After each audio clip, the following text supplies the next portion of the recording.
Ola, boas tardes. Hoxe vamos a falar das creacións de vídeo na aula. Primeiro, vamos a empezar por os aspectos positivos. Pois, como aspectos positivos, debe ter unha aula moi dinámica e entretida, con gran protagonismo da actualidade.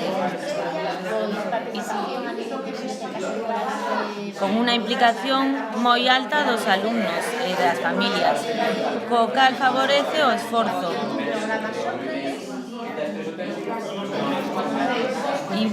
E incide tamén non só nas áreas instrumentais, senón todas teñen a mesma importancia. A continuación, vamos a falar de algún dos aspectos negativos. Se atopa con moitos obstáculos na súa realidade. Ten que contar cos seus propios recursos para levar adiante certos proxectos. Notamos unha certa presencia de vídeo e grabación de voz na maioría dos proxectos.